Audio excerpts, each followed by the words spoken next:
Motivation's crap. Motivation comes and goes. When you're driven, whatever's in front of you will get destroyed.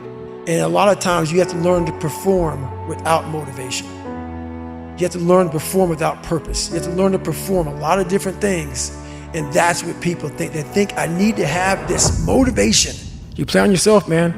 The most important conversation I ever had is with myself. And the shit I was telling myself was so fucked up, it was so wrong, it was so misguided. In failure and in suffering, all the answers are in there. All the answers to all the test questions. The test is your life. All the answers are in there. You don't have to live in suffering and pain and failure all the time.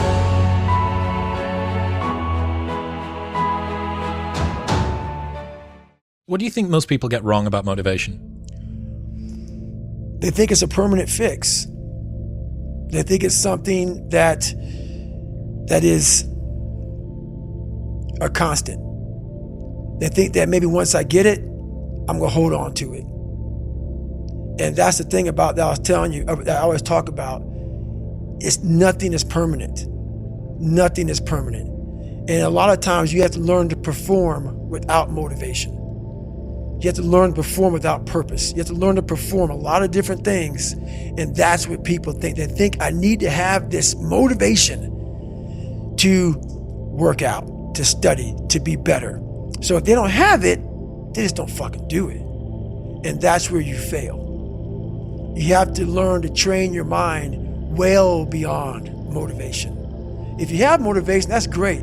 That's some kindling to the fire. All it takes is a little bit of fucking spark, you can burn the whole forest up. But motivation, you have to learn to exist without it. You have to be your best self when you're least motivated. And that's the tricky part about all that shit. Motivation is just a word. You have to have these different things in your mind on where you want to go and know that motivation is not going to get me there. Because I'm not going to always be motivated. And that's where I started learning that life is one big psychological warfare that you play on yourself. You play on yourself, man. The most important conversation I ever had is with myself. And the shit I was telling myself was so fucked up, it was so wrong, it was so misguided. And other people start to write that dialogue for you also. And it starts to be what you say to yourself every single day. And I started creating a whole nother warfare, a whole nother battle started becoming. I was like, oh, hang on a second, Goggins. You have these tools.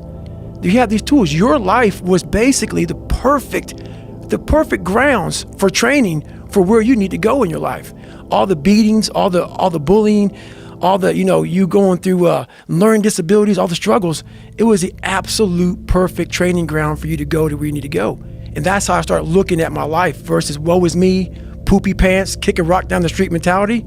It was, God just hooked you right the fuck up. He hooked you right up, man, with the perfect place. You were training for the first 18, 19, 20, you were training for this stuff, man. You have the advantage of everybody else versus, my God, they're so above me. They came from a great family. Mom and dad love them. They didn't stutter, they didn't struggle. No, man, your struggle is what made you who you are now. So I started flipping this into I started being a master of what I was scared of. I was scared of my mind. And I became literally a master of that mind. And that's what from now on, it sets me apart from most people. I started diving into that.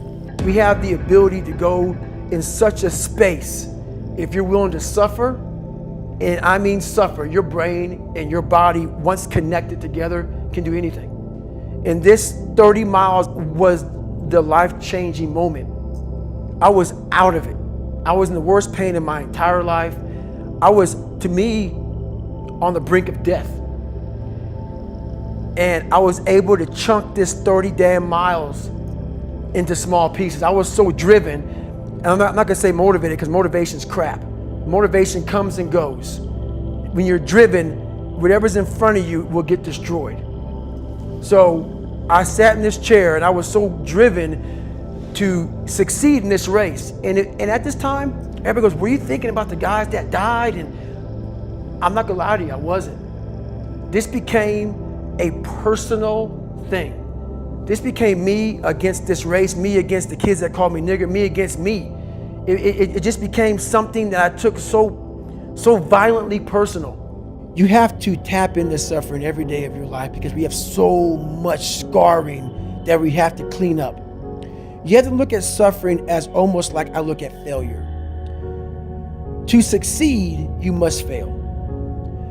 In failure and in suffering, all the answers are in there. All the answers to all the test questions. The test is your life. All the answers are in there. You don't have to live in suffering and pain and failure all the time. You have to learn, I need to visit it. Like people hate working out. You're only gonna visit working out maybe an hour a day. 23 other hours of the day, you're not in it. But how you become in shape is you must visit suffering, visit working out 1 hour a day. Visit suffering 1 hour a day. Visit your past failures 1 hour a day. The relationship with it is the answers are in there. They are in there. Within the suffering, go in there, and I call it the live autopsy. The live autopsy. How you find out someone died? They crack you open after you're dead. How you can live is do it while you're alive. Go back in your brain, crack it open while you're alive. Don't wait until you're fucking dead to figure out why you died. Do it while you are living. Go in there, go into the suffering, go into the pain of your life and say, why did this suck for me so bad? Why am I afraid of all this stuff? Why have I shut down the whole world? I guarantee I'll tell you why you shut down the whole world. It's in these nooks of the suffering within your brain, in the scarring, are all the answers to why you are on the couch feeling sorry for yourself. They lie within the scars. Visit them for at least an hour a day, study them, and then you'll find out more about yourself. You will then grow. So don't look at it as every day I suffer. Go into it an hour a day. Learn from yourself, learn from life, learn from your failures, learn from your insecurities, learn from your self-doubt. Don't just say, I'm afraid to jump off an airplane. What makes you afraid of it? Study it. That's why I studied my mind. Why I became so powerful in the mind, because I realized I was weak. So instead of running away from the mind, I dove into it and said, what is making me weak? Oh, this makes sense. I came from hell. I came from a place that beat me down to nothing, which is why I'm afraid. All this makes sense. So systematically, one by one, I went back and met every single person in my mind, every situation.